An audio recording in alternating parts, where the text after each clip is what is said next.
Welcome back to another episode of our I Don't Work Here, Lady, where common sense takes a vacation and entitlement runs the show. Sit back, relax, and don't forget to subscribe.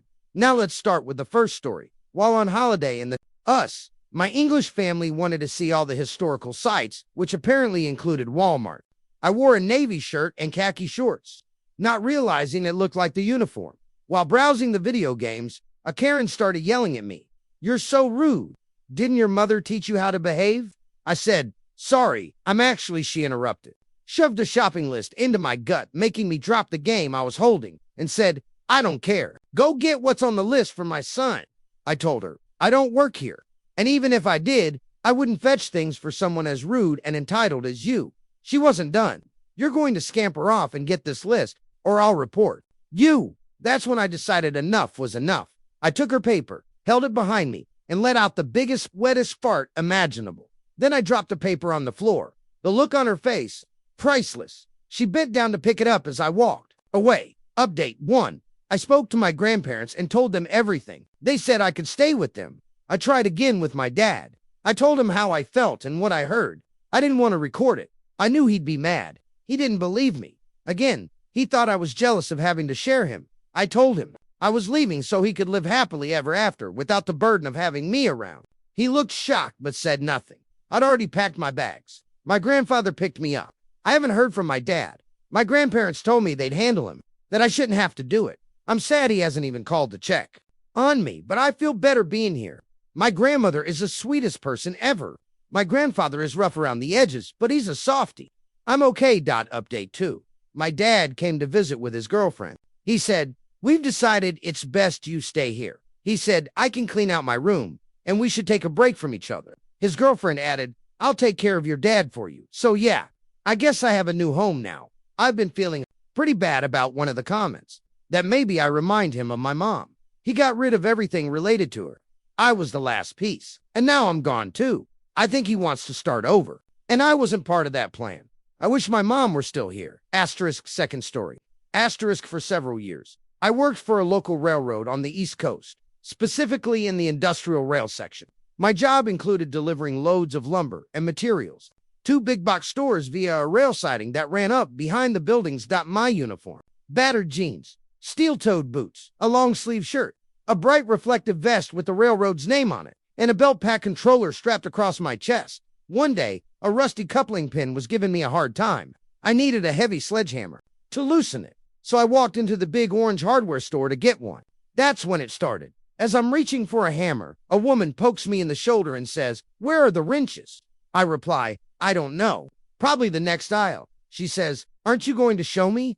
I say, "No, I don't work here. Find someone who does." Thinking it was over, I pay for the hammer and start walking back to the dock area. She follows me, still yelling, now threatening to get me fired. Then she says, "I'm calling the cops." I ignore her and go about my job. 15 minutes of hammering later, I turn around and there are 2 cops looking down at me like I just robbed the place. "Leave the hammer and come up here to explain what you're doing." One says, "I work for the railroad," I reply. "That coupling pin was stuck." They asked for ID. I showed them my company badge, my vest clearly marked with the railroad's name, and demonstrate the remote belt pack. Satisfied, they nod and head over to the woman. I didn't hear the conversation, but from the way she scurried off, I'd say it wasn't pleasant. Asterisk, third story. Asterisk, this story happened when I was 12 years old and living in Argentina. I'm Chinese, and there's a local store owned by a Chinese family that my grandma often sent me to for groceries. I was known there. One day, I was shopping when a man, tall, fully tattooed, and intimidating, tapped my shoulder and asked where a brand of wine was. I pointed toward the aisle, but said I didn't know exactly. "My family doesn't drink." He said, "You expect me to search for it myself? Take me to it."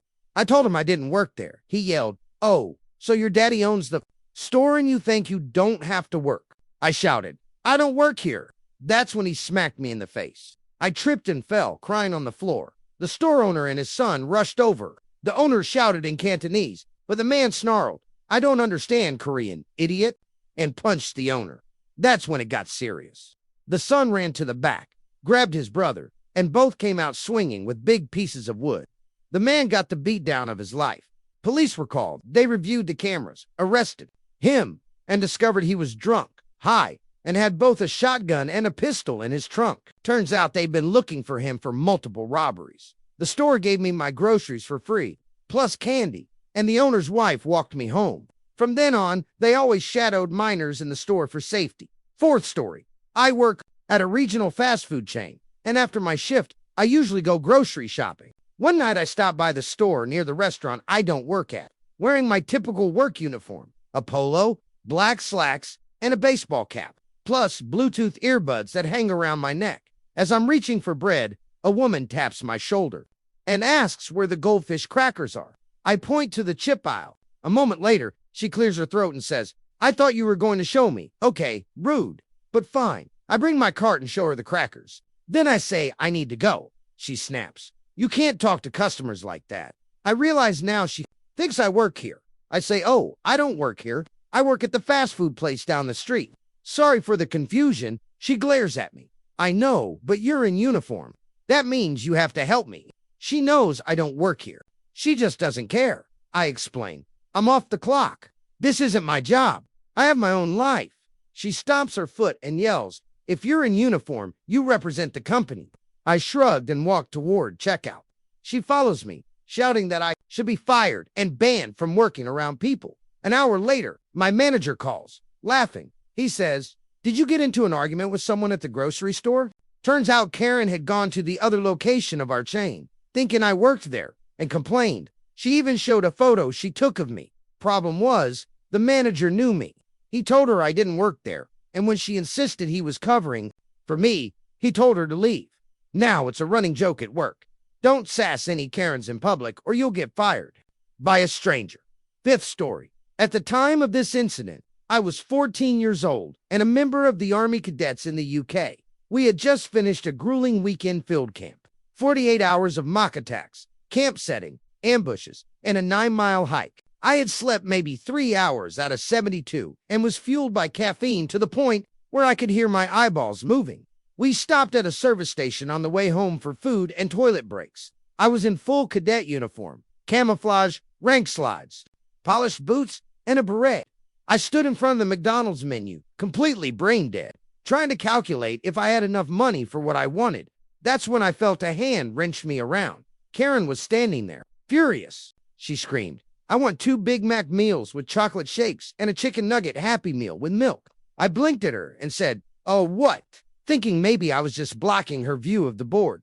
I apologized and turned back around. She grabbed my shoulder again and shouted, "Are you stupid?" I said, "I want 2 Big Mac meals with chocolate shakes and a chicken nugget Happy Meal with milk." I stared at her. "I'm not stupid. I just don't work here," Karen sneered. "I don't care. You're next in line. You either order my food or let me go ahead. I don't have time to wait for all you Army brats." Now, I was done. "Miss, I don't know who the F you think you're talking to, but you don't get to order me around. I've had an exhausting weekend. I'm going to order my food for myself. Touch me again, and I will defend myself."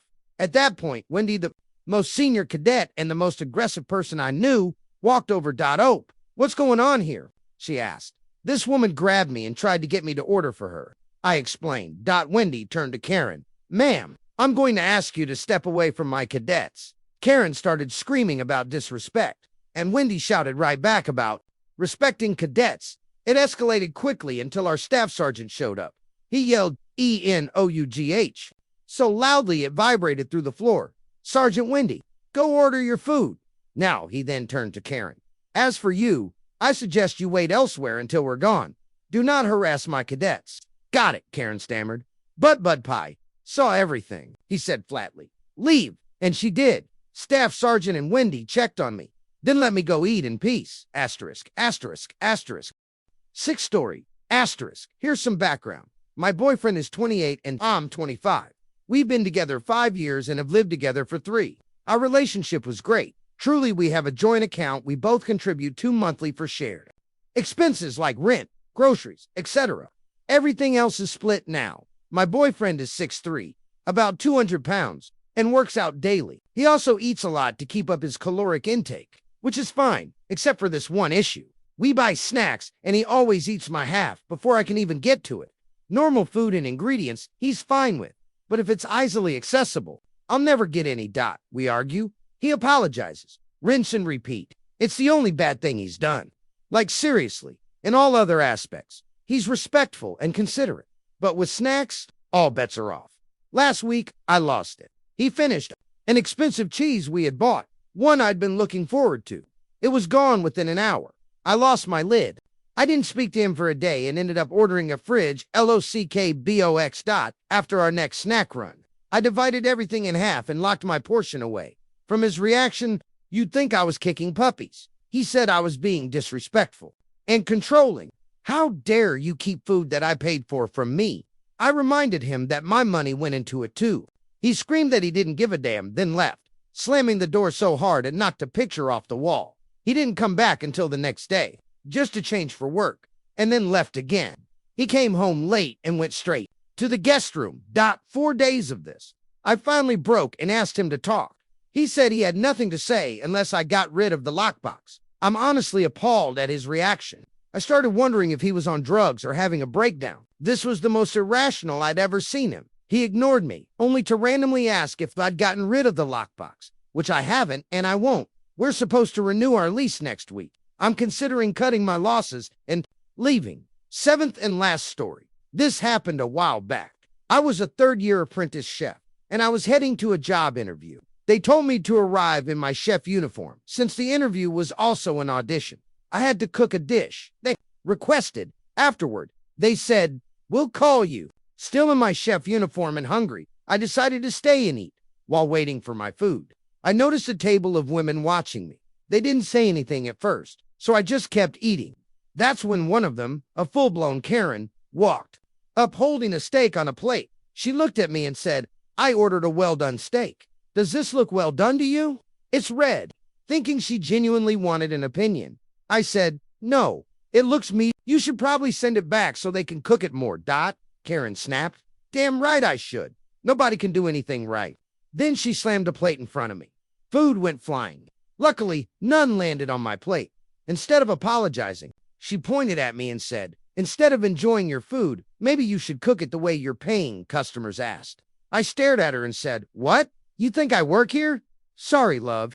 I don't. I'm just having lunch. Maybe ask that person over there for help," pointing to an actual employee. She looked furious. "No, you're a chef. You've got the clothes on. Go back to the kitchen and cook my food the way I paid for it." Now, I'd had enough. I said, "Listen here, lady. I was here for a job interview and was told to wear my uniform. I didn't cook your steak. I don't work here. Go speak to the staff. They can help you." I was wearing a bright pink chef's jacket with the word sugar embroidered on it.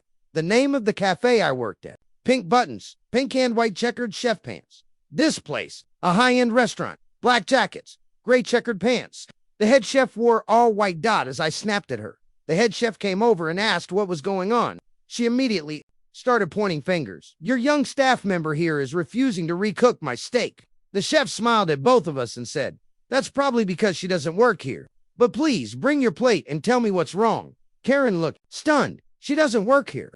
I just smiled and said, "Like I said, I don't work here." Then I finished my last bite and walked off, leaving her speechless. Funny enough, I ended up getting the job there. Turns out, she was a regular and always complaining about her food. That's it for today's episode of EntitledPeople. If you enjoyed the stories, make sure to hit that like button, subscribe, and turn on notifications so you never miss out on the next dose of entitlement.